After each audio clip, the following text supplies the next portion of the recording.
Mesdames et messieurs, bonjour. Nous allons commencer la session consacrée au continent africain et intitulée Comment croire en l'Afrique. Je vais vous présenter les 4 participants de cette session, à commencer par Monsieur le Président Dioncounda Traoré, ancien président par intérim du Mali. Vous avez tous suivi les événements qui ont frappé ce pays. C'est M. Traoré qui a assumé la lourde tâche de gérer la transition à partir d'avril 2012, alors que le pays était coupé en deux, menacé dans son intégrité territoriale. Il est parvenu à former un gouvernement d'union nationale fin 2012 et ce gouvernement a fini par convaincre la communauté internationale de le soutenir, y compris financièrement, dans cette très difficile épreuve, à la fois pour le Mali et pour toute la région du Sahel.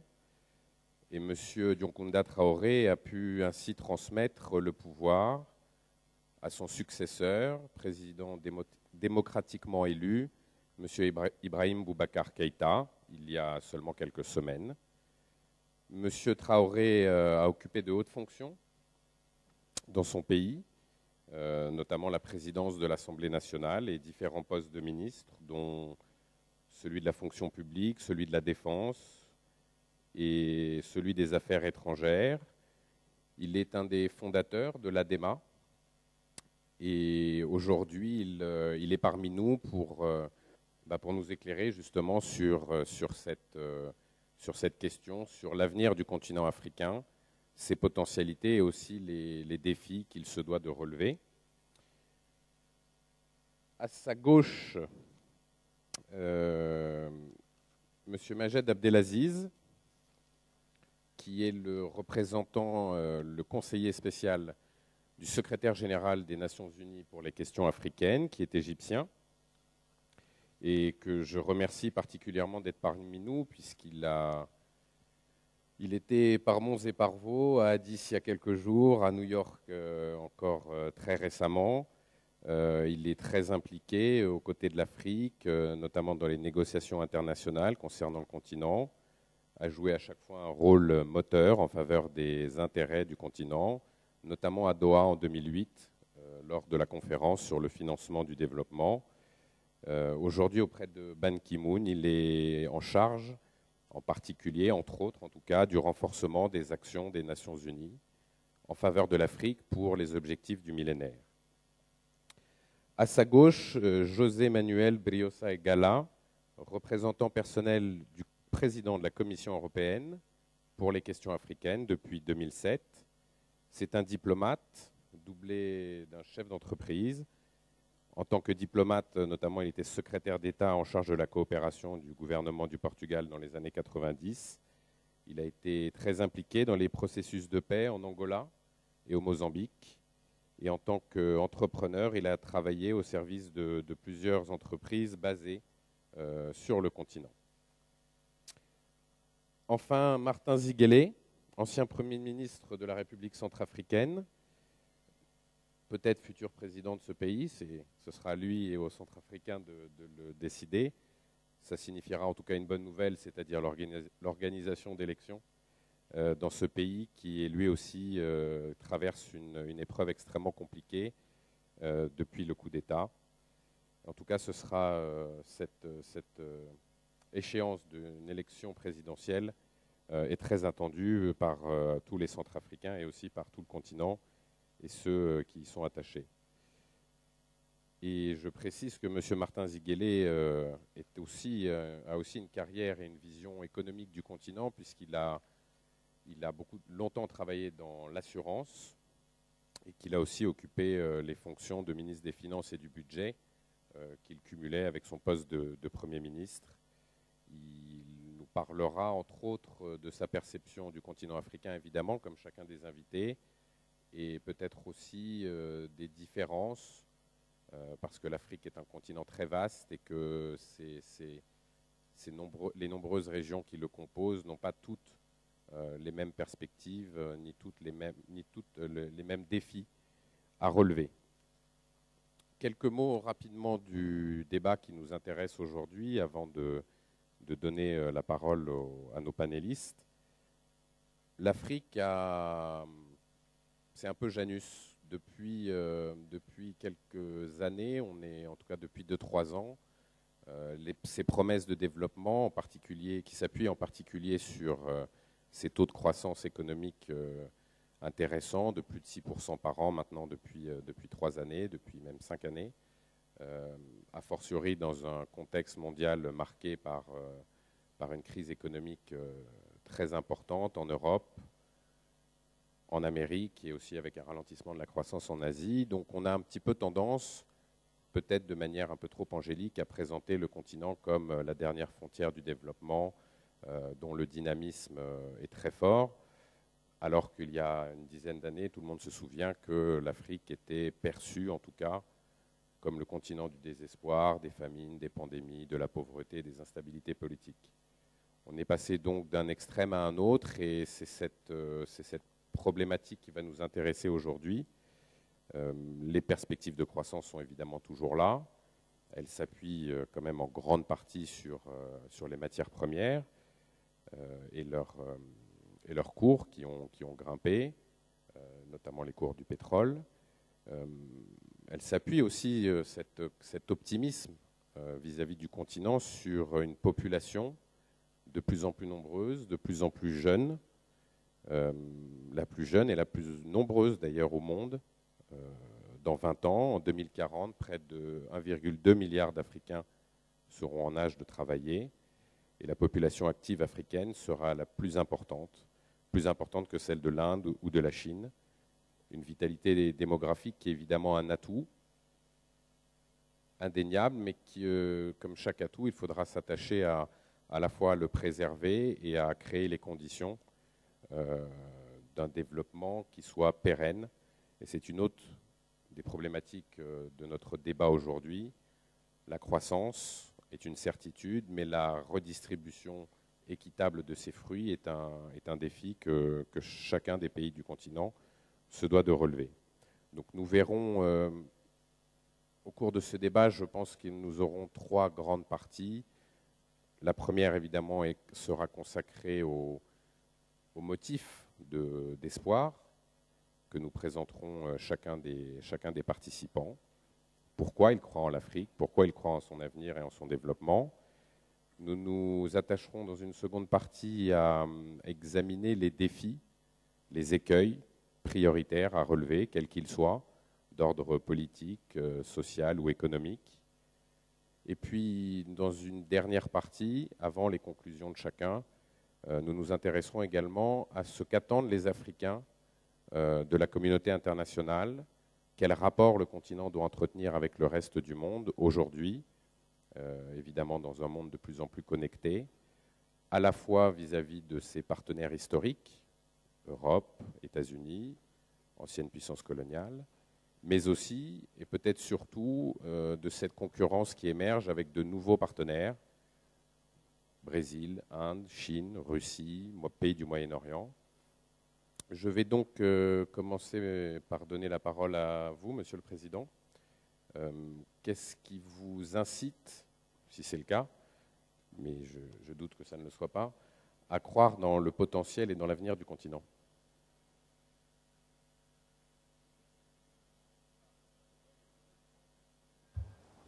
Je crois que c'est comme ça. Merci bien de me donner la parole et de me donner ainsi l'opportunité de parler un peu de cette Afrique, notre continent. Et je suis tenté de vous répondre par une question. Comment ne pas croire en l'Afrique? Moi, j'y crois. J'y crois fortement et vous avez donné quelques raisons que je vais évoquer rapidement. L'Afrique est un continent qui est un continent très vaste, donc qui renferme énormément de potentialités, énormément de richesses, dont la plupart sont loin d'être exploitées. Mais l'Afrique a surtout un potentiel humain extraordinaire. C'est un continent qui est jeune, qui est jeune par sa population. Et une population jeune est forcément une population d'avenir. C'est vrai que jusqu'il n'y a pas très longtemps, on a essayé de donner de l'Afrique une image assez négative. Un pays, un continent où les États sont des États mal gouvernés, sont des États corrompus, sont des États où on retrouve amplifiés tous les maux qu'on rencontre ici et là par le monde. Mais je pense que de plus en plus, on s'aperçoit que ce continent est en train de bouger. Ce continent est en train de bouger et il est en train de bien bouger. Parce que après la période de colonisation où tout a été mis un peu en berne, où nous sommes entrés un peu en hibernation, l'Afrique a commencé à se réveiller. Et nos systèmes de gouvernance sont en train de changer. De plus en plus, la démocratie est en train de s'instaurer un peu partout. Et je dois dire que là aussi, c'est un sujet d'espoir et de confiance à ce continent africain et à ces peuples africains. C'est vrai qu'on peut trouver ici et là des critiques à faire, mais ce qui est certain, c'est que les Africains sont en train de faire en quelques décennies ce que d'autres ont fait en plusieurs siècles. Évidemment, les gens qui nous regardent de loin se disent oui, mais il y a ceci qui ne va pas, oui, mais il y a cela qui ne va pas. Mais ils oublient très rapidement que, ailleurs, dans les vieilles démocraties, eh bien, ils ont mis des siècles pour être là où ils sont aujourd'hui et où nous sommes presque. Donc, c'est un continent, je pense, auquel il faut faire confiance, qui a d'énormes potentialités. Et je crois qu'il y a un certain nombre de défis qu'il faut relever, dont nous allons parler un peu plus tard. Mais je crois que la question qu'on devrait se poser, c'est plutôt comment ne pas faire confiance à l'Afrique. C'est un continent émergent. Et d'ailleurs, de plus en plus, vous avez des États qui sont des pays qui sont en train d'émerger de façon sûre, de façon lente, mais de façon sûre. Et d'ailleurs, parmi ces pays, je pense qu'on peut compter aussi le Maroc. Le Maroc qui est en train de devenir, qui est un pays émergent et qui est en train de montrer un exemple, je pense, qui sera suivi par la plupart des pays africains. Nous avons un autre défi énorme qu'il faut relever, c'est celui de l'intégration. Vous savez, nous vivons des époques où on va plutôt vers le regroupement que vers la désintégration. Et je crois que si l'Afrique arrive à gagner le défi de l'intégration, vraiment ce sera un facteur qui lui permettra de se développer encore plus rapidement et de résorber le retard qu'il accuse par rapport aux autres pays du monde. Voilà, en gros, pour me résumer, pourquoi ne pas croire en l'Afrique? Comment ne pas croire en l'Afrique?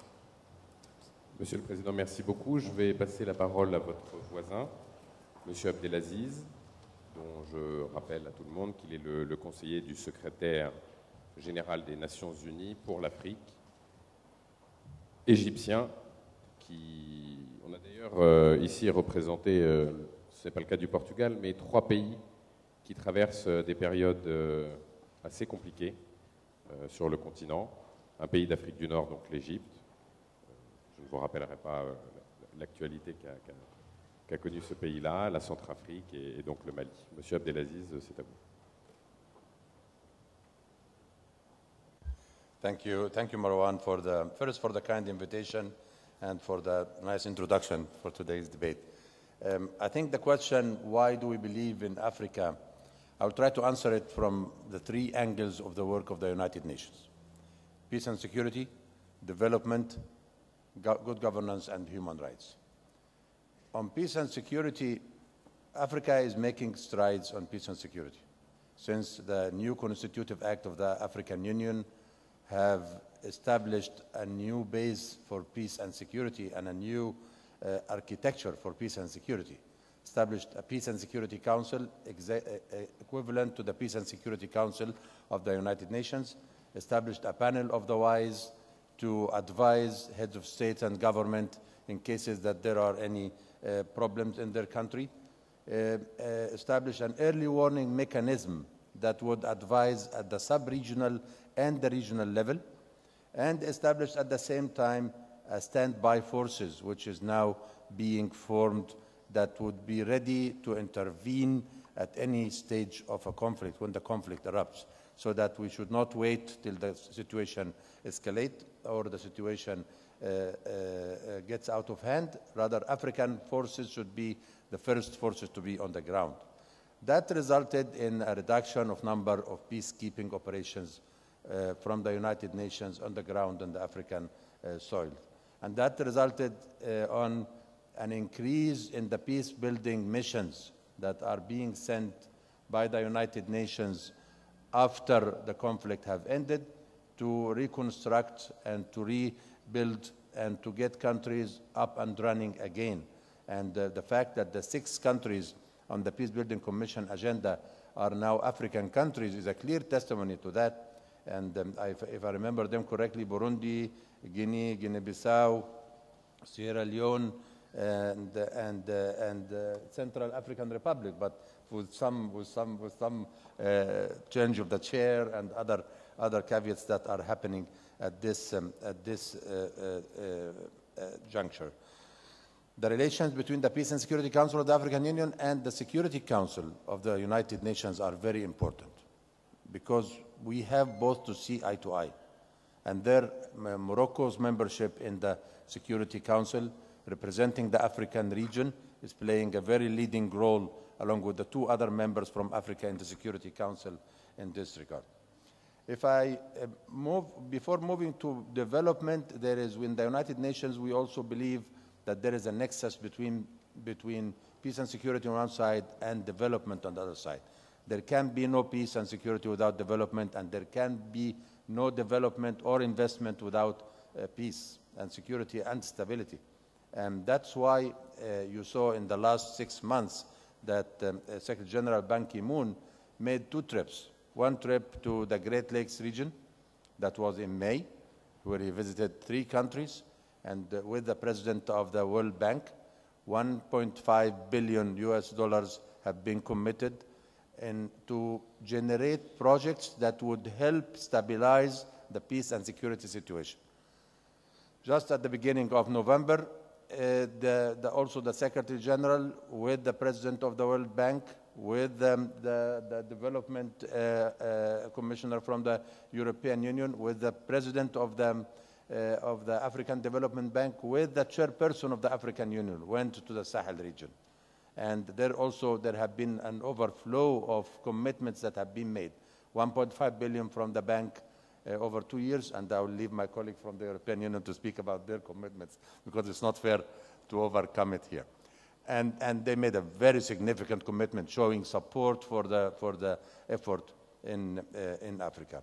But why do we believe in Africa's development structure also is that the African continent since 2003 have approved a development blueprint, which we call the NEPAD, the New Economic Partnership Initiative. And the NEPAD is built on basic projects in specific areas that occupy priority for Africa, and it is making strides in their implementation. Agriculture and food security, the CAADP initiative, infrastructure, the PIDA initiative, which we now celebrated 10 years of its establishment, the gender and youth empowerment projects, and the human and institutional capacity projects. There is also an important factor if you look at the statistics that are surrounding Africa's economic performance. Across Africa, economic growth is projected to reach over 5%. 7 African economies among the world's top 10 economic reformers. 15 African countries among the 20 best MDG performance by level of effort. Of course, we all know that Africa is lagging behind in the implementation of the MDGs for various regions related to finance and related to lack of support due to the economic and financial crisis and other events that happened over the past few years. Estimated trade of $963 billion US dollars in 2010 and estimated 1.152 trillion in 2011 in trade for Africa is also making us all looking forward and making us all enthusiastic about what Africa can do in the economic field. Private capital inflows reached about 59 billion in 2011, particularly strong in sub-Saharan Africa. Foreign direct investment increased by 25% in 2011. Domestic revenues reached an all-time high of US 520 billion in 2011. Strong performance also by the sub-Saharan African countries. All these are reasons that make me believe that Africa is thriving and Africa is booming and Africa is going to be doing well. The third pillar, which is governance and human rights, the African peer review mechanism is a very important initiative that came from the African Union and the NEPAD. It is a voluntary mechanism. 33 African countries have joined this voluntary mechanism, and whereby each country presents a report and it gets reviewed. It's at the heads of state and government level, not less, and it comes out with recommendations that are given by peers of heads of state and government, and these recommendations get followed up in the next years for their implementation. Up till now, 17 countries have been reviewed, and more are coming in the next phase.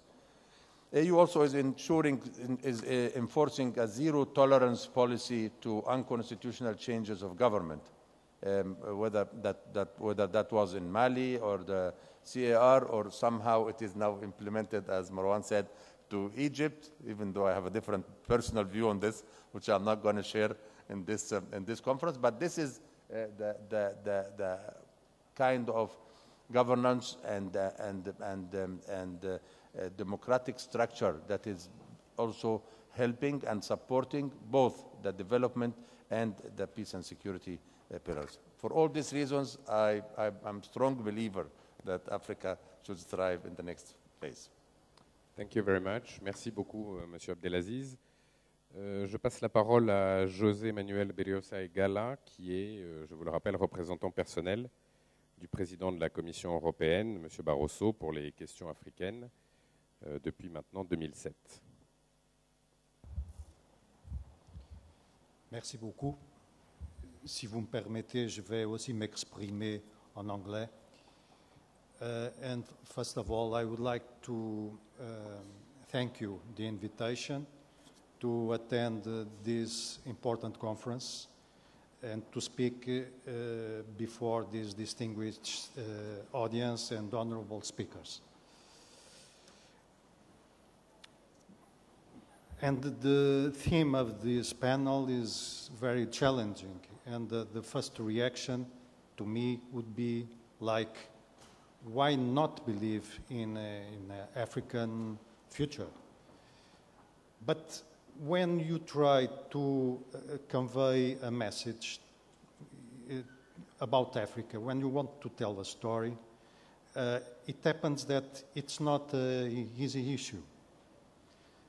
Because Africa is too big a continent with its so many countries and regions and different cultures and situations to hold just one narrative. Just to give you an example, my UN colleague, even now, has mentioned that 15 out of the 20 best performer countries in terms of reaching the MDGs targets are African countries. And regardless, you can find very frequently the narrative that Africa has failed the MDGs, which is not true. And it's very unfair for these countries and some other countries who have worked so hard and who have to attain such a success. But the problem is that, as I was beginning, it's not easy, because I would say that you can very easily to find two completely different scripts. For instance, 6 out of the 10 fastest growing economies in the world are Africans. This is an amazing figure. It's very much to be proud of it. But at the same time, 6 out of 10 also African countries are the most wealth uneven in the world regarding the distribution of wealth. If I may try, and if you allow me to make a very simple and elementary exercise, I would point out 2 main narratives. The first one, let's call it narrative number 1. You can tell that there is already from 1995, we have been watching growth rates of constantly or practically constantly 5% of growth in GDP a year. Most of the world, the planet, reserves of resources, natural resources, and most of the arable land are in Africa. War and conflicts have declined dramatically, and the dictators became more and more rare. When there was the end of the Cold War, the Cold War in the 90s, you could, let's say, point to 5, one full end of real African democracies. And today, you just have 4 countries in the continent whose constitution has not recognized yet the multi-party system. And I believe that by the end of the year or in the next months, 2 of them will do it. Most of the countries have held elections.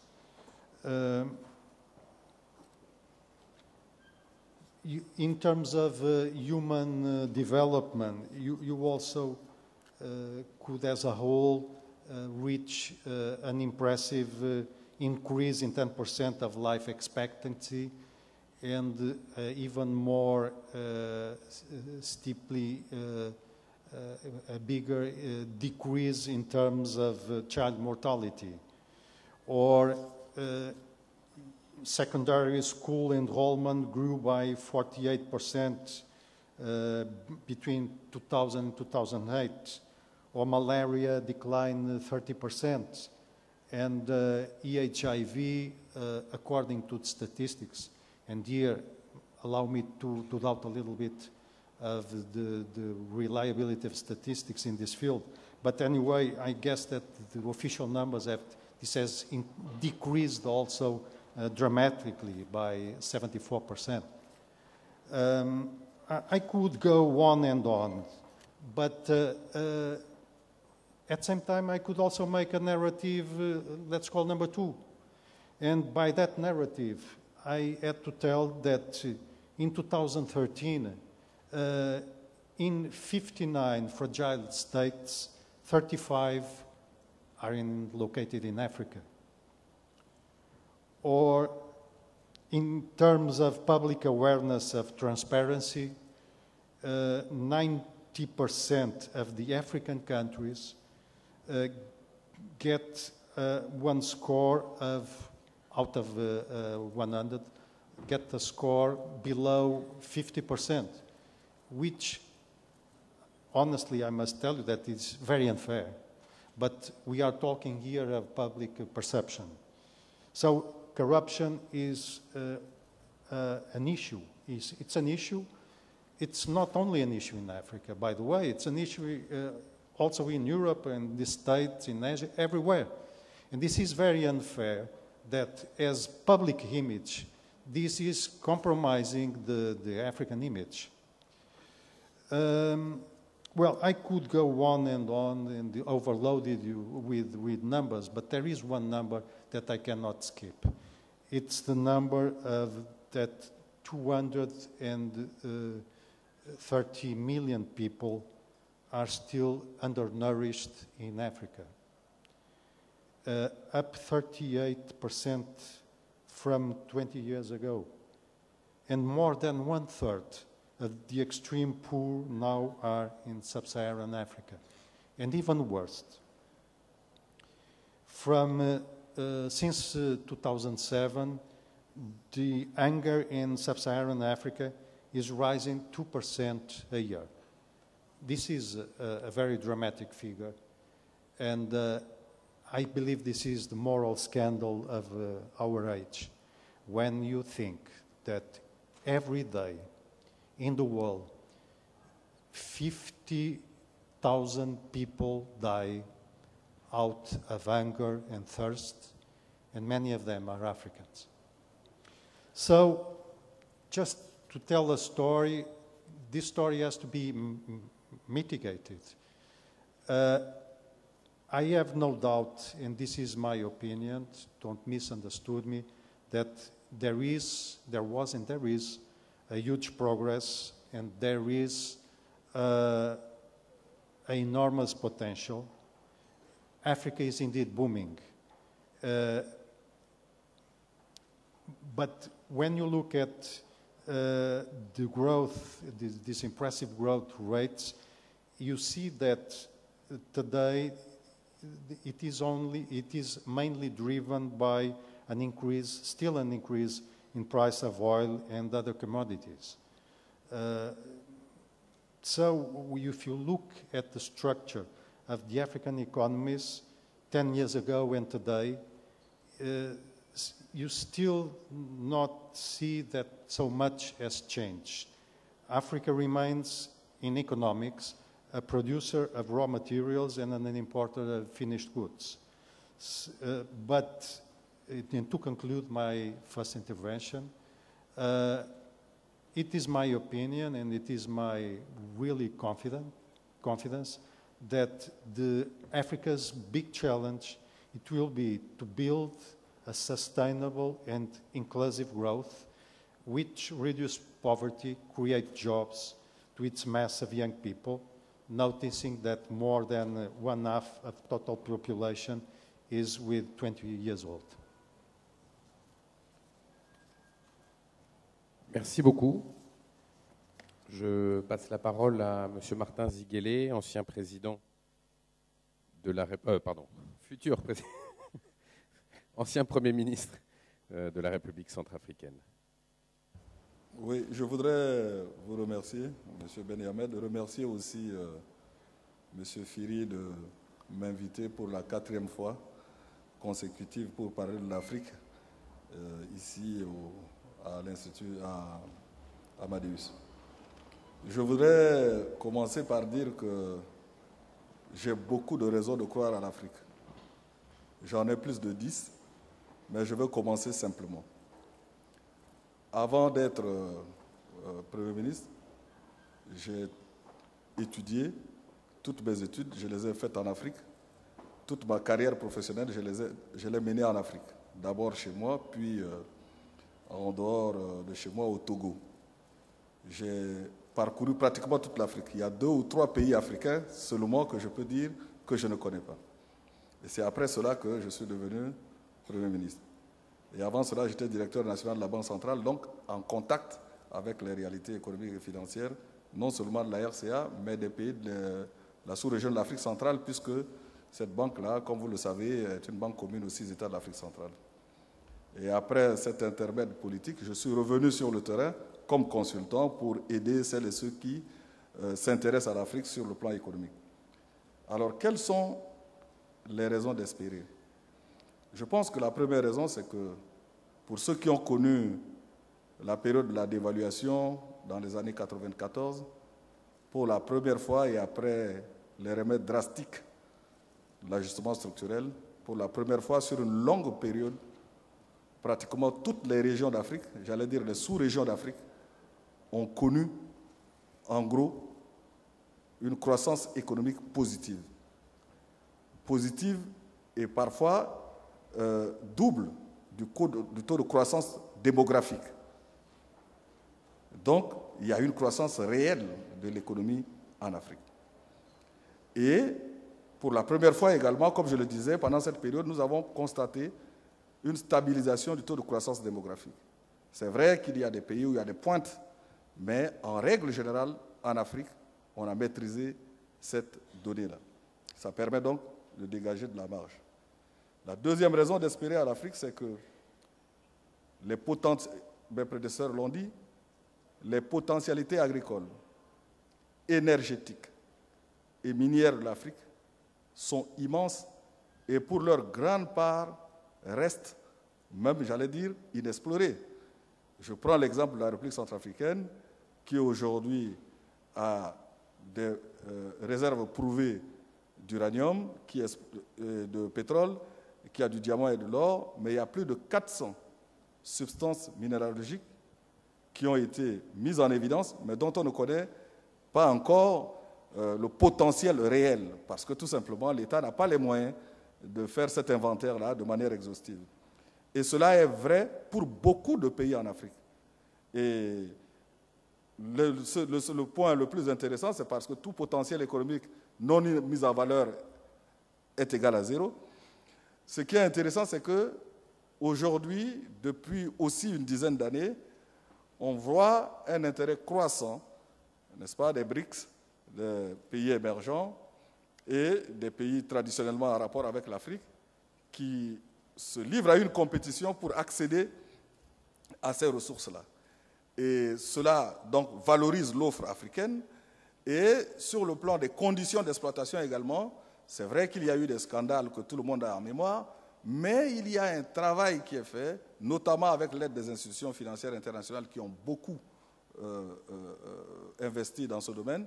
Il y a un plus grand équilibre dans le terme des échanges en matière de ces exploitations.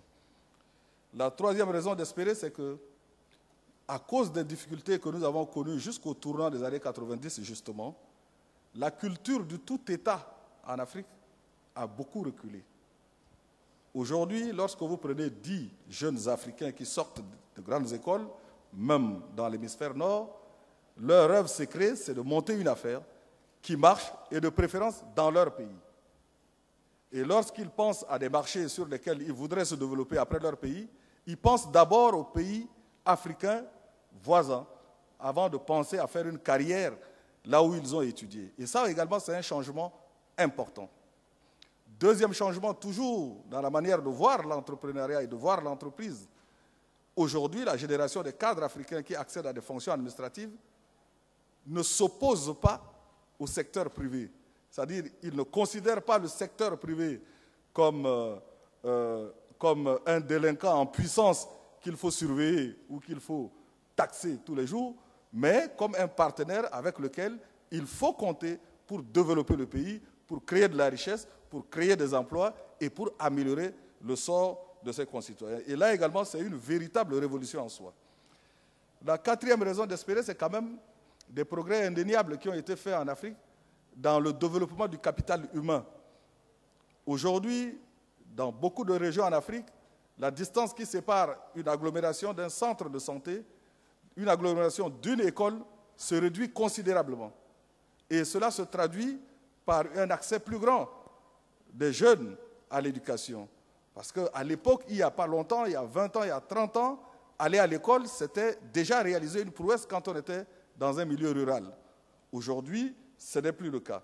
En matière de santé également, comme l'a dit le conseiller du président Barroso, c'est vrai que les statistiques doivent être gérées avec précaution, mais il y a des progrès indéniables également en matière de lutte contre la mortalité infantile, contre les grandes maladies endémiques et contre le VIH-Sida. Et en plus, cinquième raison d'espérer, à mon avis, c'est que tout le monde a compris en Afrique aujourd'hui qu'il faut développer et rendre disponibles les facteurs de production, sans lesquels nous ne nous développerons pas. Donc, le problème de l'énergie est une préoccupation de tous les jours, et même pas seulement dans les centres urbains. Vous suivez l'actualité, M. Ben-Hamed, c'est votre métier. Vous savez que chaque fois qu'il y a des problèmes d'électricité dans une ville africaine aujourd'hui, cela se traduit par des mouvements graves de contestation de l'ordre établi. Donc ça veut dire que l'électricité n'est plus un luxe que nous avions connu il y a quelques années. Les Africains considèrent désormais que c'est un droit. Et les gouvernements sont obligés de penser à une politique de l'énergie qui puisse être satisfaisante pour la population. Il y a également, toujours dans les facteurs de production, le développement quand même de l'eau. Aujourd'hui, tout gouvernement cherche à apporter l'eau jusque dans les villages. Alors qu'il y a quelques années, des dizaines de milliers d'enfants mouraient à cause des maladies diarrhéiques qui sont liées à l'eau qui n'était pas potable, mais qui était quand même consommée par ces populations qui n'avaient pas le choix. Il y a également le développement des transports. Il y a 10 ans, si je devais venir à Tanger pour faire une conférence, je devrais partir de Bangui 3 jours avant, aller à Paris et de Paris descendre à Tanger. Aujourd'hui, je suis parti de Bangui à 5 h du matin, à 8 h du matin, et à 14 h, j'étais déjà à Casablanca. Et donc ça également, c'est quelque chose qui n'existait pas en Afrique il n'y a pas longtemps. Les relations étaient transversales. Afrique, ancienne métropole, et de l'ancienne métropole, on revenait chez nous en Afrique. Et ça également, ça a changé. Et dans les régions en Afrique également, il y a beaucoup plus de connexions routières. Et là où on peut faire un peu de la comparaison, c'est que l'Afrique de l'Ouest, par exemple, est une région qui est très connectée par rapport à l'Afrique centrale, mais c'est un mouvement général qui n'épargne aucune région de l'Afrique. Et puis, il y a le téléphone. Avec le développement de la téléphonie, l'Africain, c'est quand même l'homme de la parole. Et même dans les régions où on n'a pas d'argent pour manger, on en a assez pour acheter du crédit téléphonique et appeler son voisin juste pour lui demander s'il va bien. Et là également, c'est des choses qu'il faut souligner. Et j'ajoute au facteur de production les services financiers. Il y a eu une explosion des services financiers en Afrique. Le taux de bancarisation générale en Afrique était de 1% en moyenne il y a une dizaine d'années. Aujourd'hui, ce taux s'approche de 10%, mais là également c'est une véritable révolution parce que les chiffres n'indiquent pas clairement ce qui a été fait comme effort pour qu'aujourd'hui, avoir accès à une banque, avoir accès à une structure de microfinance, ce n'est plus un rêve. Et enfin, mais ce n'est pas le dernier point, je pense que des progrès ont été également accomplis en matière d'intégration des régions. L'intégration régionale est une réalité dans beaucoup de régions en Afrique. Là encore, je cite l'Afrique de l'Ouest, à qui je jette mon chapeau, parce qu'on peut partir de Lagos jusqu'à Dakar, jusqu'à Nouakchott même, juste avec une carte d'identité. On peut le faire en 2 jours, parce que de Lagos jusqu'à pratiquement Dakar, vous circulez sur les autoroutes. En Afrique de l'Est, également, l'intégration est très poussée. En Afrique australe, naturellement, avec la grande locomotive qu'est l'Afrique du Sud, l'intégration régionale est très poussée, même si en Afrique centrale, nous sommes à la traîne. Je pense que le mouvement général d'intégration des régions en Afrique et des économies qui vont en Afrique et le développement des échanges qui en résultent sont des motifs d'espérer. Je ne veux pas monopoliser la parole, mais je crois qu'il y a beaucoup de motifs aujourd'hui d'espérer que l'Afrique va continuer à se développer. Monsieur le Premier ministre, merci beaucoup. On l'a vu, donc les raisons d'y croire sont nombreuses. J'ajouterais également que même si les journalistes comme moi aiment bien parler des trains qui n'arrivent pas à l'heure, il y a effectivement beaucoup de bonnes nouvelles sur le plan de la démocratisation. On a tendance à l'oublier. Des régions comme l'Afrique du Nord, évidemment, avec les révoltes arabes, mais l'Afrique de l'Ouest, dont on parle finalement assez peu, sauf quand il y a des crises. Il ne faut pas oublier que des pays comme le Sénégal, le Niger, le Mali, la Côte d'Ivoire, la Guinée, le Ghana, le Cap-Vert ou Sao Tomé ont tous connu des alternances démocratiques dans les 5 à 10 dernières années, avec un mouvement qui s'est considérablement précipité. Ce n'est pas tout à fait le cas, c'est même loin d'être le cas, il est vrai, en Afrique centrale. que le continent aussi recèle de tout ce dont le monde entier a besoin, un potentiel énergétique, des terres cultivables, des matières premières, un capital humain jeune en particulier, de l'eau, des perspectives de développement économique nombreuses qui sont certes aussi le revers de la médaille, enfin plutôt le revers positif de la médaille, mais des retards qui ont été accumulés dans les 50 dernières années. Il y a aussi l'émergence de nouvelles, comment dirais-je, de nouveaux dirigeants politiques, mais aussi économiques, plus ouverts sur le monde, qui développent un secteur privé, par exemple, dont on parlait tout à l'heure, de manière très importante dans les 5 à 10 dernières années.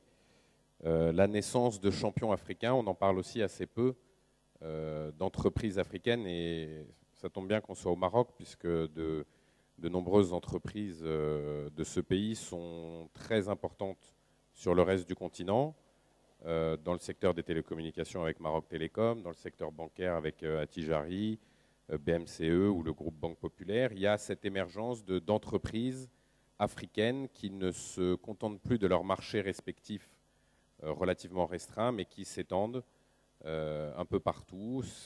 Des pays comme des groupes privés, comme par exemple Cévital en Algérie, s'intéressent à la Côte d'Ivoire et au Sénégal, et ce mouvement va croissant. Donc, on l'a vu, nos 4 participants sont optimistes. Ça ne signifie pas pour autant que nous devions verser dans l'angélisme, parce qu'il y a de vrais écueils à éviter et de vrais défis à relever dont nous allons maintenant parler. Si on parle de la simple croissance extrêmement positive des 10 dernières années, 26 pays, c'est-à-dire près de la moitié, devraient connaître une croissance supérieure à la moyenne. Ça signifie qu'il y a une autre moitié qui va quand même connaître des difficultés. En tout cas, une croissance en dessous des 6% annoncés. Ce n'est pas très grave pour des pays comme le Maroc, par exemple, la Tunisie ou l'Égypte, parce qu'ils ont des économies qui sont très diversifiées. Ça l'est en revanche beaucoup plus pour d'autres pays qui reposent essentiellement sur la manne pétrolière, par exemple, dans le cas de l'Algérie ou de l'Angola, ou évidemment pour des pays plus fragiles, comme la Centrafrique, ou qui essayent de sortir et qui sont en train de le faire, mais qui restent aussi encore fragiles, d'une grave crise comme le Mali, par exemple. Nous allons donc nous intéresser maintenant à votre perception, à chacun, des écueils prioritaires, des vrais dangers qui menacent cette croissance et ce développement global, et des défis qu'il vous semble prioritaire de relever. Monsieur le Président Traoré, c'est à vous.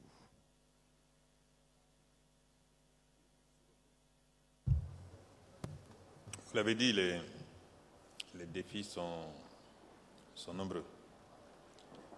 Si les potentialités sont réelles,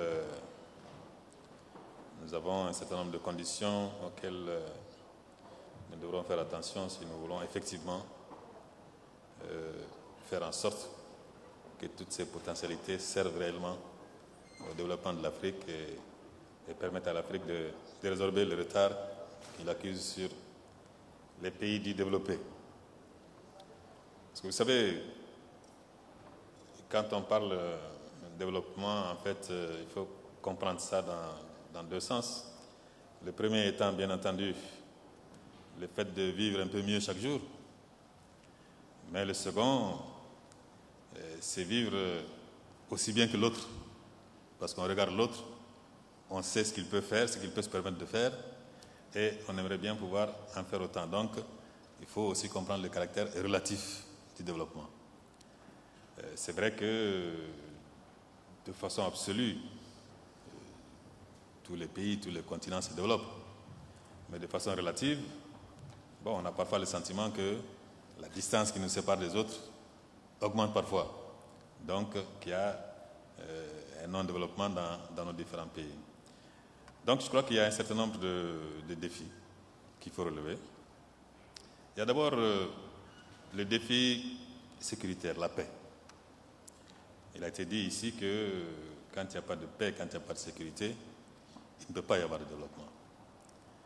Or, il se trouve que nos pays, dans l'état dans lequel ils sont aujourd'hui, des pays pauvres, qui ont du mal à sécuriser leur territoire, qui ont du mal à sécuriser même leur développement, hein, parce que vous savez, quand on investit, il faut sécuriser les investissements. Ces pays se trouvent être souvent des lieux de prédilection d'un certain nombre de phénomènes, les trafics différents, le terrorisme, etc., qui font qu'il est difficile de faire en sorte que le pays se développe de façon continue et de façon permanente. Il y a toujours des à-coups, il y a toujours des coups d'arrêt. Et donc, le défi de la paix est un défi extrêmement important. Ce défi-là, il va falloir le relever. Le relever, il sera difficile de le faire chaque État de son côté. Il faudra envisager, et j'y ai déjà fait allusion, par rapport au problème de la sécurité et de la paix, il faudra envisager une collaboration, soit sous-régionale, continentale et même internationale, pour permettre à ce continent de se développer. Il y a d'autres défis, tels que les défis d'éducation. Un peuple qui n'est pas éduqué n'est pas un peuple capable de se développer. Il faut un niveau critique de scolarisation, par exemple, pour espérer pouvoir décoller économiquement. Donc, il y a le défi de l'éducation. Il y a le défi de la santé, on en a parlé. Pour qu'un peuple travaille, il faut d'abord qu'il soit en bonne santé.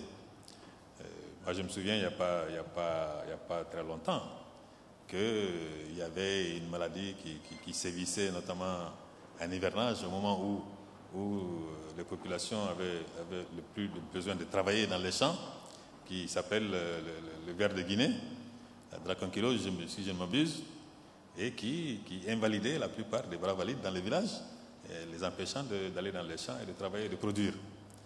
Donc, la santé a un impact évident sur la capacité de travail des populations et sur leur rendement et sur le développement. Donc, il y a le défi de la santé. Il y a aussi le défi de la bonne gouvernance. Ça, on en parle beaucoup, c'est le mot à la mode. Il faut la bonne gouvernance. C'est vrai que tous les fléaux qu'on déplore ne sont pas l'apanage seulement de l'Afrique et des Africains, hein, mais nous regardons chez nous. Et il faut absolument que nous fassions attention à la gouvernance dans nos différents États et sur notre continent. Vous savez, quand vous voulez vous développer, il faut que les moyens que vous avez, que vous les utilisiez à bon escient. Il faut que les moyens que les autres vous apportent, vous les utilisiez à bon escient. Il se trouve que le phénomène de la corruption, par exemple, est un phénomène qui obère toutes les possibilités de développement économique dans nos pays. Tous les projets sont détournés de leurs objectifs. Et tous les financements sont utilisés de manière à ce qu'ils n'atteignent jamais leur cible. Et je pense que ça, c'est extrêmement important que nos gouvernants fassent attention à faire en sorte que tous les moyens que nous avons soient utilisés de façon optimale. Donc, la lutte contre la corruption. Il y a également le défi, je l'ai déjà dit, de l'intégration. Le défi de l'intégration, je pense que nos États en tant que tels, chacun pris à part, peuvent peut-être se développer, mais pas suffisamment rapidement pour rattraper le retard que nous accusons sur les autres. Et je l'ai dit tout à l'heure, j'ai insisté là-dessus, le développement est une affaire absolue, mais c'est aussi une affaire relative. Vous savez, si vous avancez de 10 pas et que celui qui est devant vous avance de 20 pas, ben, au bout du compte, vous avez l'impression que vous êtes encore plus en retard sur lui. Donc, nos États pris un à un, ils vont peut-être se développer dans l'absolu, mais se développant plus lentement que les pays dits développés, ils sentiront toujours qu'ils sont encore plus en retard qu'avant. Donc, il faut que nous mettions ensemble certains de nos moyens financiers, économiques, etc., pour que le tout ensemble nous permette de nous développer plus rapidement et de rattraper le retard que nous accusons sur les autres. L'intégration, c'est une nécessité qui avait été perçue par les pères de nos indépendances, comme on dit, qui avaient bien compris que nos États, qui sont des États tout à fait artificiels, qui ont été dessinés par des coups de crayon qui ne tenaient aucun compte de nos réalités, ni ethniques, ni géographiques, ni économiques, ni rien, et qui font que nos États sont des États tout à fait artificiels. Et je pense que si nous nous mettons ensemble, non seulement nous aurons des moyens beaucoup plus importants, mais je pense que cela nous permettra de nous développer plus rapidement. Un jour, je me suis trouvé en face de quelques jeunes, des élèves, qui m'ont dit, mais vous savez, M. Traoré, comment se fait-il que vous croyez tellement en l'Afrique, vous croyez tellement en l'intégration africaine? Et je leur ai dit, mais vous savez, c'est aussi simple que ça. Moi, je vais vous poser une question. Je dis, vous savez, quand un monsieur qui s'appelle Adam Cham, disons, tout le patrimoine se résume, mettons, à 100 francs. Et un autre monsieur qui s'appelle François, dont le capital se résume à 1000 francs. Et Adam Cham, bon, il travaille d'arrache-pied, il s'échine tous les jours, et il a un taux de croissance de 10%, à 2 chiffres. Bon, tout le monde dit, oui, Adam Cham, il travaille bien, il croit normalement, 10%, c'est louable. Mais, vous savez, François, lui, il travaille un peu moins. Il a un taux de croissance de 5%. Donc, on peut s'attendre à ce que Adam Cham, au bout d'un certain moment, le rattrape. Mais ce n'est pas du tout le cas. Parce que, au départ, la distance entre les deux, c'est 1000 moins 100, c'est 900. Et Adam Cham, avec son taux de croissance de 10%, à la fin de l'année, il a 110 francs.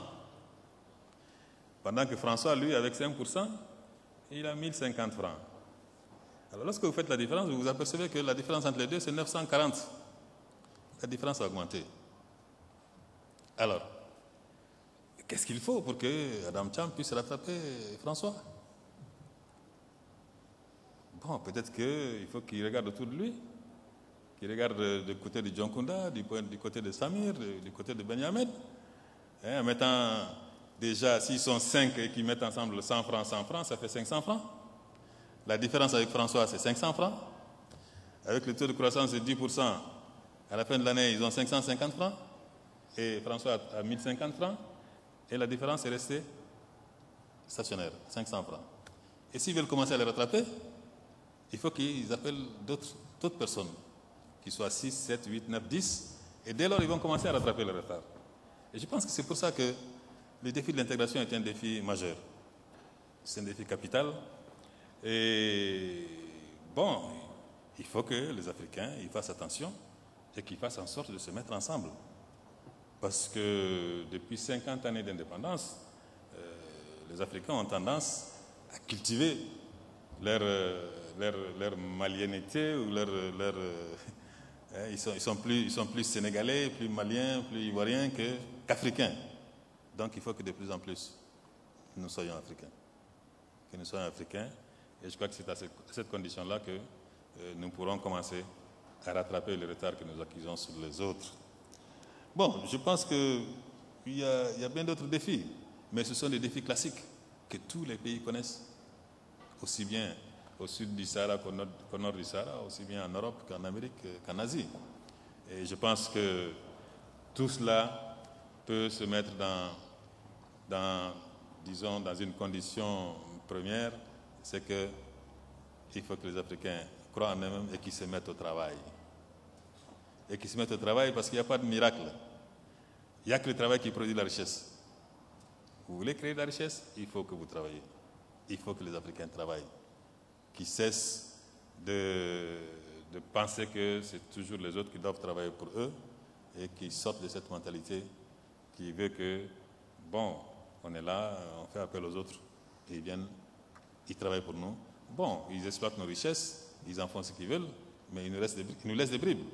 On a dit tout à l'heure que nous restons un continent pourvoyeur de matières premières et consommateurs de produits finis. Et je pense que tant que cette tendance ne sera pas quelque peu inversée, il sera difficile pour nous de pouvoir espérer que de rattraper les autres. Et je pense que ce sont des choses auxquelles il faut faire attention, ce sont des choses dont il faut avoir conscience. Et je pense que à ces conditions-là, effectivement, l'Afrique est le continent de demain. L'Afrique est l'avenir de l'humanité. C'est vrai. Moi, j'y crois fortement et je pense que ce sont des défis que nous pouvons relever parce que d'autres les ont relevés avant nous.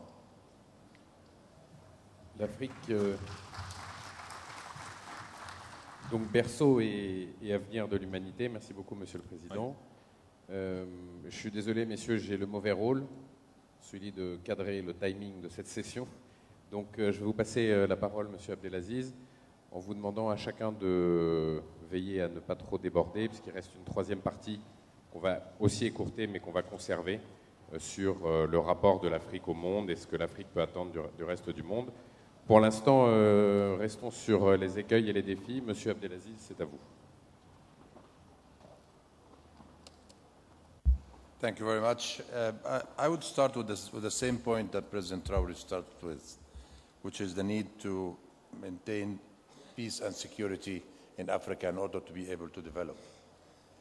But usually, and the United Nations is committed to that, but usually you stand in the middle of the crossroad, whereby maintaining peace in Africa and in other places costs a lot of money.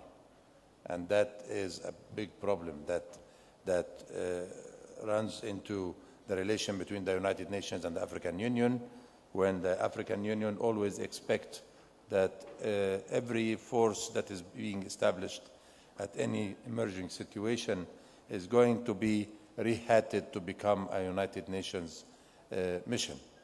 And that is sometimes not to the liking of the Security Council of the United Nations, which is having also an eye on the budget of this kind of peacekeeping operations.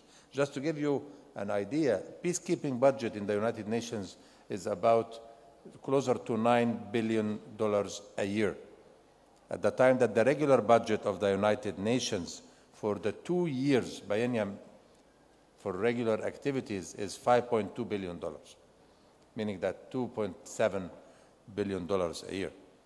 And if you look at some of the peacekeeping missions, you will find that peacekeeping mission in the Congo, for instance, have been established in 1963.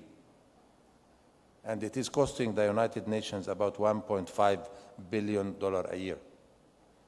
A peacekeeping mission in Darfur, it is established later, about 10 years ago, and it is costing $1.2 billion to the United Nations. So also we need the cooperation of the financial contributors. We need the cooperation of donors and of voluntary contributions that could be supportive for the role of the United Nations and the African Union in order to maintain peace and stabilize the situation.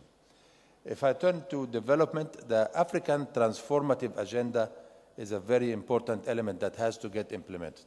This transformative agenda was adopted in the last African Summit in May, when the heads of state and government were celebrating the 50th anniversary of the establishment of the African OAU. And this transformative agenda is built on regional integration and African Renaissance. What President Traore said about regional integration is true, that there is a plan that a continental free trade area be established by 2017. And before that, hopefully, it will be established at a sub-regional level, but at the regional level by 2017. Integration of the regional economic communities into a single custom union with a common currency, central bank, and parliament by 2028. Of course, these are plans to the future. And there is also another plan that is being drafted now and is going to come to the African Summit in January, what is Vision 2063, the vision of Africa for the next 50 years. But, I mean, regional integration is a very important one that will help address fragility, insecurity, cross-border conflicts, governance challenges, all other issues that can be done. The second is infrastructure development. And here the conference that's going to take place in Senegal on the 13th and 14th of December is a very important marker. President Macky Sall have invited to a conference that will be attended by all entrepreneurs and private sector and civil society and others to just garner support and finance for infrastructure development in Africa. Energy, water and sanitation, transport, others, in his capacity, of course, as the chair of the Executive Council of NEPAD, of the Orientation Committee of NEPAD, if I may say so. So there is 10 to 18 projects that are being put forward for implementation in Africa. The youth employment and education and healthcare and all this is also very important.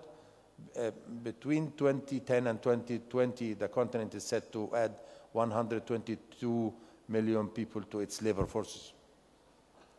And if we don't add to industrialization, to the structure within what is already added in the transformative agenda, then Africa is going to lose big. Natural resources management and governance and its relation to industrialization is also a very important issue. Investment in human capacity, including empowerment of women and other areas are very important. Third, just one point, and I know I've gone beyond my time. We have to consider why only 33 African countries joined the African peer review mechanism. Is there something wrong that we have to look after? I think the African Union have started thinking about this, and I hope that when we meet next time, hopefully in New York, we'll be able to discuss this issue in detail. Thank you. Thank you very much. Je passe la parole, M. Bariosa Egala. Thank you very much. Having said that, Africa as a continent has les richesses, the most impressive reserves of natural reserves. Potentially is the richest continent. One should ask ourselves why it managed to catch only like 7% of foreign direct investment, or to represent all of its trade only 3%. And I believe this question should also lead us to think on governance. And governance is reinforcing also political institutions, having strategies, accountability, rule of law, transparency, taxation. All of this combined will change the public awareness and will marketeer all the African potential. Also education. You have parallelly, education is the key to the future. And I would like also to emphasize the role of women. Women in this continent have to be much more mobilized for social and economic activity and for citizenship. I believe that the most important resource in African terms is still very much untapped. Regional integration. Regional integration is absolutely key to the economic development in Africa. To give you a figure, only 11 or 12% of the trade, African trade, is made inside the continent. It compares with 50% with Asia. It comes in fourth place after the commerce with the European Union, with China and with the United States. There is a huge potential in creating regional markets, and I believe that there are some instruments, some of them we are discussing now, between European Commission and African countries and African Union that I believe that could be very beneficial. Agriculture is also, I could not stress more the importance of agriculture. And fortunately, next year it will be declared for the African Union the Year of Agriculture in Africa. This is very good because only last year the trend was reversed.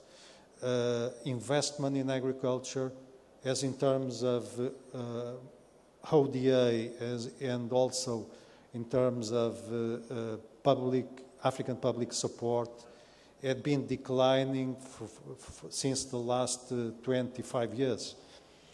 And Africa has to be food secure. We can discuss, I don't know if we will have time, but you have to attract a private sector investment. The state and the ODA cannot make everything. And the most important role, I believe, it's on the private sector.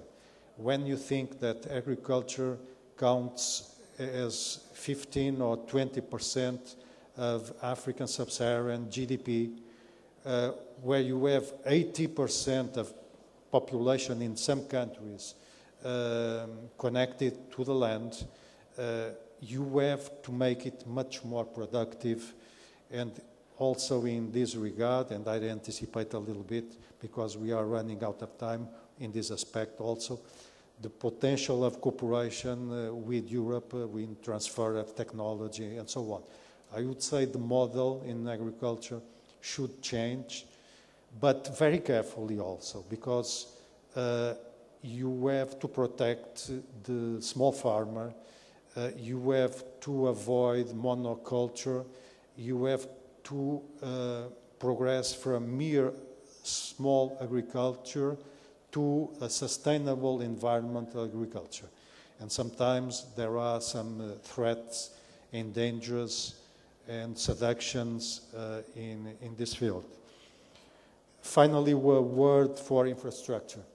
Infrastructure is one of the problems of the continent.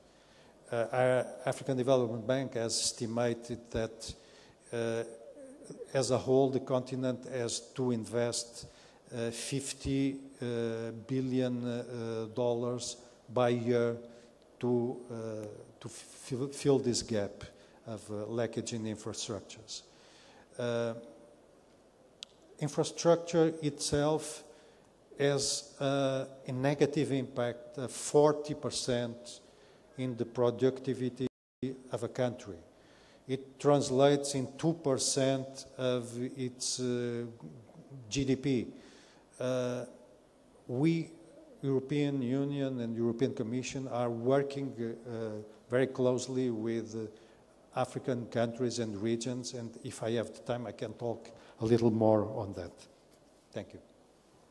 Thank you very much. Monsieur Ziguele, la parole est à vous. Oui, je vous remercie. Je voudrais d'abord dire, peut-être de manière un peu abrupte ou terre à terre, que le premier défi à l'espérance sur l'Afrique, le premier défi se trouve en nous-mêmes. Nous devons sortir d'une sorte de naïveté africaine qui agit par comparaison.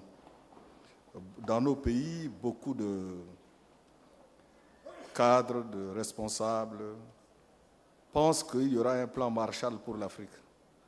Ou bien ils invoquent le fait qu'après la chute du mur de Berlin, l'Afrique aurait peut-être droit aux mêmes investissements massifs qu'il y a eu en Europe de l'Est.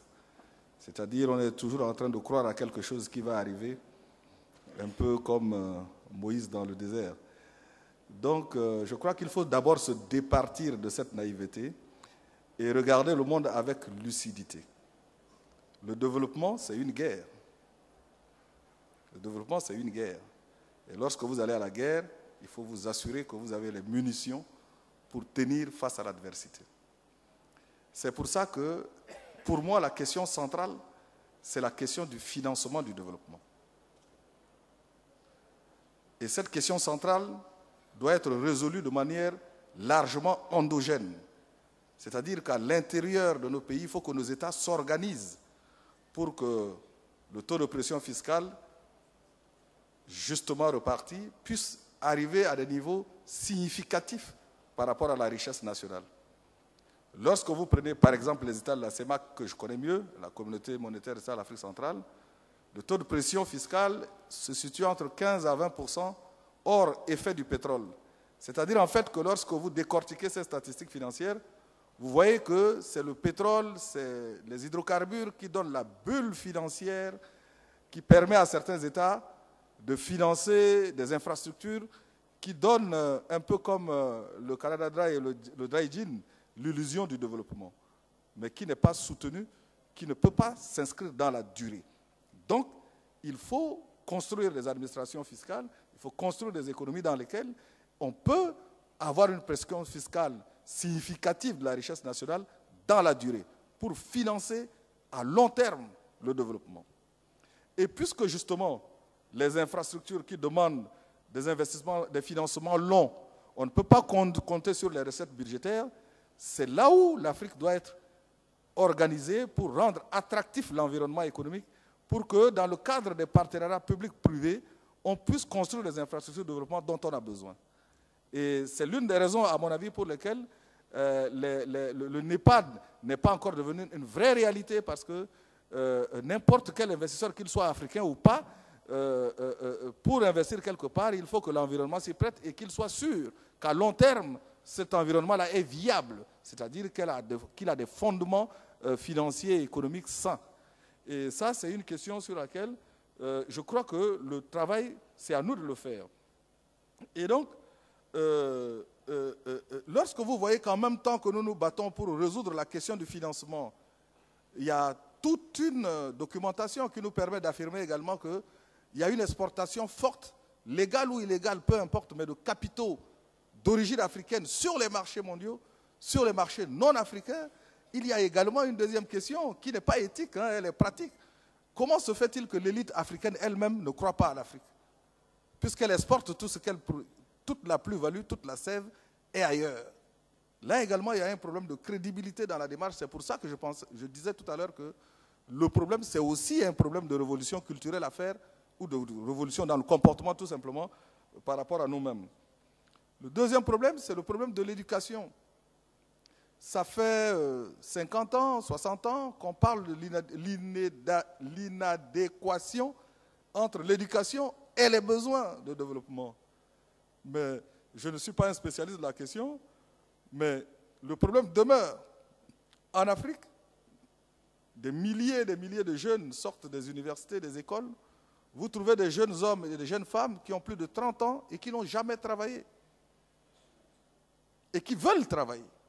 Notre génération, nous, on a commencé à travailler à l'âge de 22 ans, 23 ans. Aujourd'hui, ce modèle ne peut pas se reproduire. Comment faire pour que l'éducation débouche sur des emplois, puisque nous avons les potentialités dont on a parlé, et comment faire pour que cette éducation-là débouche sur un transfert réel de technologie? Parce que là également, nous sommes consommateurs de tout, y compris de technologie. Il faut que l'éducation soit accompagnée d'un transfert réel de technologie et que les investissements également étrangers qui se font en Afrique de manière de plus en plus croissante soient accompagnés d'un transfert réel, non seulement de connaissances, mais de technologie. Regardez, ce matin, on a parlé de la production, de la sécurité alimentaire et puis des problèmes des intrants. Un exemple. On nous a dit que l'agriculteur africain, en moyenne, consomme 10 kilos d'engrais par an, par hectare plutôt, alors qu'ailleurs, c'est 10 fois plus. Vous allez dans tous les pays africains, vous trouverez dans chaque village des échoppes, des boutiques, où il y a une célèbre boisson, que je ne citerai pas, qui est disponible. Mais si vous voulez acheter des engrais dans n'importe quel pays africain, il faut aller à la capitale. Qui doit aller dans les centres urbains pour acheter des engrais? Ça, c'est un exemple. Et pourtant, l'engrais, au Maroc, on fabrique du phosphate. Le phosphate du Maroc et le gaz carbonique du Nigeria qui est brûlé, et on en a parlé ce matin également, les deux font des engrais pour développer l'agriculture. Là également, donc, c'est un problème. Et puis troisièmement, la question de la sécurité alimentaire n'est traitée que de manière, j'allais dire, épisodique. C'est lorsque la rue manifeste, brûle les édifices publics, met le feu aux véhicules, aux bâtiments administratifs, qu'on se rend compte qu'il y a un problème de sécurité alimentaire et qu'en Afrique, en réalité, personne n'a pensé à développer une agriculture pour d'abord nourrir les hommes et les femmes qui sont dans le pays. Ça également, c'est un défi. Et enfin, le problème, j'ai tout à l'heure dit que les infrastructures se développaient. C'est vrai, mais ce n'est pas suffisant. Il y a des régions entières en Afrique. Je ne veux pas citer des exemples qui peuvent être gênants, mais je peux au moins dire que, par exemple, mon pays et le Congo, Brazzaville, nous sommes deux pays voisins. Nous étions tous pays membres de l'Afrique équatoriale française, mais il n'y a jamais eu de route entre la RCA et le Congo, deux pays voisins. Et avec le Congo démocratique qui est en face, qui est au moins 4 fois plus grand que la RCA, il n'y a jamais eu de pont sur le fleuve Ubangui entre nous et le Congo. Pourtant, nous sommes juste à un jet de pierre l'un de l'autre, mais il n'y a pas de pont. Donc on est resté à l'état où Dieu a créé ces deux pays-là. Donc ça également, c'est un problème. Et enfin, les échanges intra-africains. Les échanges intra-africains, ça également, c'est un phénomène qui est une grande préoccupation. Il y a des pays en Afrique qui sont structurellement déficitaires en matière alimentaire ou pour d'autres produits. Et il y a d'autres pays où les paysans ne savent que faire de leur production. Parce qu'il n'y a pas d'infrastructure de stockage, de transport, etc., etc. Et je prends même un exemple encore plus simple, l'eau. Je disais ce matin qu'il y a des pays en Afrique comme le mien où on ne sait pas quoi faire de l'eau. Il pleut 8 mois sur 12. Mais vous avez juste à côté des pays qui sont prêts à faire la guerre pour avoir de l'eau. Et là également, on peut développer des initiatives avec d'autres pays africains pour donner du sens à ce que nous perdons gratuitement et pour permettre à d'autres de se nourrir, de faire de l'agriculture et donc de se développer. Voilà un peu les quelques défis que je citerai, mais naturellement, comme le temps est limité, je ne peux pas les citer toutes. Merci beaucoup. Les raisons d'espérer sont nombreuses, on l'a vu, les défis à relever également. Il est peut-être un domaine qui cristallise à la fois ses espérances et ses écueils, qui est celui de l'urbanisation très accélérée du continent, qui pose la question de ce que l'Afrique va devoir régler en quelques décennies à peine, là où des continents comme l'Europe, par exemple, ont mis plusieurs siècles à pouvoir régler ces problématiques-là. Loger, nourrir, employer, éduquer, soigner, transporter. Les villes africaines sont appelées à croître de manière extrêmement rapide. Ce sont celles qui croissent le plus vite dans le monde. Et c'est peut-être l'illustration la plus parfaite de tous les défis dont nous venons de parler. Je suis vraiment désolé, la troisième partie sur ce que doit attendre l'Afrique du reste du monde. Nous allons devoir la supprimer. Nous avons un petit peu dérapé sur l'horaire, mais c'était très intéressant. Je voulais remercier chacun d'entre vous, à la fois pour ce que vous avez pu apporter à ce débat. J'espère que vous aurez convaincu l'audience de la pertinence du fait de croire dans le développement du continent, sans évidemment verser dans un angélisme béat. Il y a de vraies raisons d'y croire et comme l'ont dit les différents participants, c'est à nous, Africains, de prendre nos destins en main et cela passe, comme l'a souligné le président Traoré, par se retrousser les manches et trouver nous-mêmes les pistes et les solutions à nos nombreux problèmes dans la concertation, parce qu'on pèse plus à 54 qu'individuellement et parce que nos différentes expériences peuvent nous conduire à améliorer nos qualités et à régler nos défauts aux uns et aux autres. Messieurs, merci beaucoup, merci de votre présence, merci d'avoir fait l'effort de venir, même si c'est plus simple maintenant pour venir de Bangui ou d'ailleurs. J'espère que vous aurez pu participer à éclairer les débats. Et encore une fois, et merci à tous ceux qui ont pris la peine et le temps de nous écouter.